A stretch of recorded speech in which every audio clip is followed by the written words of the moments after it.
Halo Sobat Syair Asmara, kita jumpa lagi untuk melanjutkan cerita sebelumnya dari kisah 1001 malam, di malam ke-14, dan dilanjutkan kisah di malam ke-15. Sobat Syair Asmara, selamat mengikuti ceritanya. Wahai Raja yang bijak, kata Ratu Syahrazad kepada Raja Syahrayar pada malam ke-15. Malam yang lalu, cerita hamba sampai pada orang buta ketiga, yang mengisahkan pengalamannya kepada gadis pemilik rumah. Sementara itu, tamu yang lain mendengarkan dengan saksama dan dalam keadaan terikat. Pengawal berkulit hitam berdiri tegap dengan pedang terhunus di tangan dan mengarahkan pedang itu ke kepala para tamu. Orang buta ketiga itu mengatakan bahwa ia bersyukur kepada Allah atas keselamatannya. Kemudian, orang buta ketiga meneruskan ceritanya. Aku berusaha mendaki gunung itu hingga sampai di puncak dalam keadaan selamat. Lalu, aku memasuki kubah, berwudu dan mendirikan sholat 2 rakaat sebagai rasa syukur atas keselamatanku. Setelah sholat, aku jatuh tertidur di bawah kubah. Dalam tidurku, terdengar sebuah suara. Wahai Ibnu Kasib, jika engkau bangun dari tidurmu, galilah di bawah kakimu. Sungguh, engkau akan menemukan sebuah busur tembaga dan 3 anak panah timah yang ditulisi mantra-mantra. Ambillah busur dan anak panah tersebut, lalu bidiklah penunggang kuda di atas kubah itu dan bebaskan umat manusia dari bencana besar ini. Jika engkau membidiknya, penunggang kuda itu akan jatuh ke laut. Maka, ambillah busurnya dan tanamlah di tempatnya. Jika hal itu sudah engkau lakukan, laut akan bergelora, gelombangnya akan menjadi setinggi gunung, dan akan datang kepadamu sebuah sampan kecil, yang memuat patung manusia. Tetapi bukan patung yang engkau bidik semula. Patung itu memegang sepasang dayung, maka bersampanlah bersamanya, tetapi jangan menyebut nama Tuhan. Ia akan mendayung selama 10 hari, hingga tiba di Bahr As-Salamah. Begitu tiba di sana, engkau akan menemukan orang yang sudi membawamu ke negeri asalmu. Hal ini akan terjadi dengan sempurna apabila engkau tidak menyebut nama Tuhan. Kemudian, aku bangun dari tidurku, bangkit menuju tempat air, melakukan sebagaimana diperintahkan oleh suara dalam mimpi. Kubidik penunggang kuda itu hingga jatuh tenggelam ke dalam laut, lalu busurnya kuambil dan kukuburkan. Saat itu, laut menggelora dan gelombangnya membumbung hingga setinggi gunung. Tidak lama kemudian, terlihat satu sampan kecil di tengah laut sedang menuju ke arahku. Aku pun bersyukur kepada Allah yang Maha Tinggi. Ketika sampan itu telah sampai di hadapanku, kulihat di dalamnya sebuah patung manusia terbuat dari kuningan. Di dadanya, terpasang papan timah yang bertuliskan mantra. Aku menaiki sampan itu tanpa mengucapkan sepatah kata pun. Lalu patung itu mendayung bersamaku, melalui hari pertama, kedua, ketiga dan seterusnya. Hingga hari ke-9 saat aku melihat kepulauan Bahr As-Salamah. Aku merasa sangat gembira. Karena saking gembiranya, aku menyebut nama Allah, mengucapkan tahlil dan takbir. Seketika, aku terlempar dari sampan, tercebur ke dalam laut. Aku berenang sepanjang hari hingga bahuku terasa kaku, karena kelelahan dan lenganku tidak dapat digerakkan. Akhirnya diriku tenggelam. Aku sudah yakin akan celaka. Tiba-tiba, datanglah hembusan angin kuat yang membuat laut bergelombang. Dengan sekali sentakan, gelombang yang sangat besar melemparkanku ke daratan. Rupanya Allah berkehendak untuk menyelamatkan diriku. Lalu aku tertidur sepanjang malam. Pagi harinya, aku pergi ingin mencari tahu kepada siapapun tentang tempat aku berada ini. Setelah berkeliling, akhirnya aku sadar bahwa tempat ini adalah sebuah pulau kecil tak berpenghuni dengan lautan luas mengelilinginya. Setelah terbebas dari satu bencana, aku justru terjatuh dalam bencana yang lebih besar lagi. Demikian kataku pada diriku sendiri. Ketika aku sedang memikirkan keadaanku, tiba-tiba terlihat di kejauhan sebuah kapal. Aku segera bangkit dan memanjat pohon. Ternyata, kapal itu merapat ke pulau, lalu turunlah 10 orang budak. Mereka membawa sekop dan terus berjalan hingga mereka tiba di tengah pulau.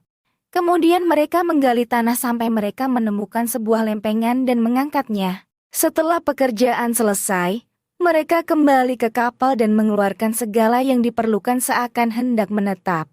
Demikianlah, Para budak itu bolak-balik antara kapal dan pantai. Setelah itu, muncullah budak-budak lain dengan membawa pakaian terbaik. Di antara para budak itu, ada seorang yang sudah sangat tua. Ia tampak lemah, bahkan kelihatan hampir sekarat. Tangan orang tua itu menggandeng tangan seorang pemuda yang sangat tampan. Ia memakai jubah paling indah di antara penumpang lainnya. Saat mereka kembali ke kapal, aku turun dari pohon dan pergi menuju tempat yang telah mereka tutupi. Kugali timbunan tanah itu. Dengan sabar, terus kugali tanah, hingga terlihatlah sebuah kayu berukuran sebesar batu penggilingan. Ketika aku berusaha terus menggali, aku takjub bukan kepalang. Ternyata, ada sebuah tangga batu yang bentuknya berputar. Aku menuruni anak tangga itu. Ketika sampai pada ujungnya, kudapati diriku berada pada sebuah ruangan yang bersih. Aku melihat ada 39 buah taman. Di setiap taman, terdapat berbagai pohon dengan beragam buah-buahan, juga ada sungai dan tumbuhan lainnya. Lalu, aku melihat sebuah pintu. Apa yang ada di balik pintu itu? Aku harus membukanya agar bisa melihatnya, kataku pada diri sendiri. Kemudian, aku membuka pintu. Ternyata, di dalamnya ada seekor kuda terbang yang berpelana indah sedang tertambat pada sebuah tiang. Kuda itu segera kunaiki.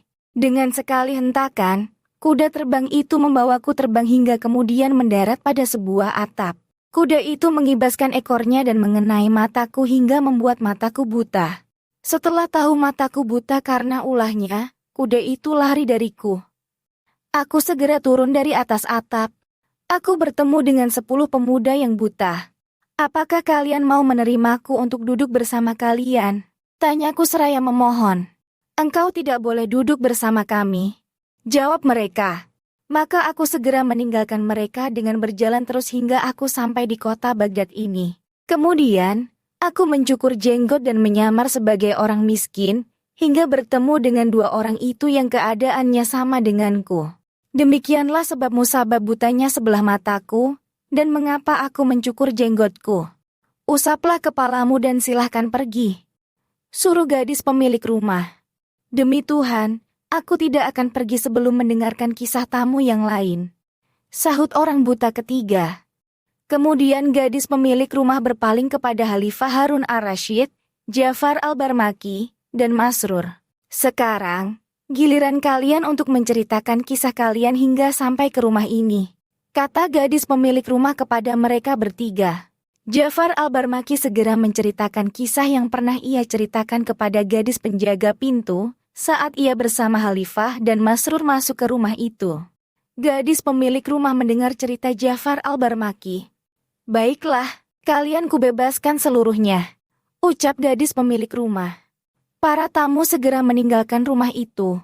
Saat mereka berada di sebuah lorong, Khalifah Harun ar-Rasyid yang sedang menyamar, bertanya pada 3 orang buta itu, "Kemana kalian akan pergi?" "Kami belum tahu akan pergi kemana," jawab salah seorang dari ketiganya. "Bermalamlah di rumah kami," ajak Khalifah Harun ar-Rasyid.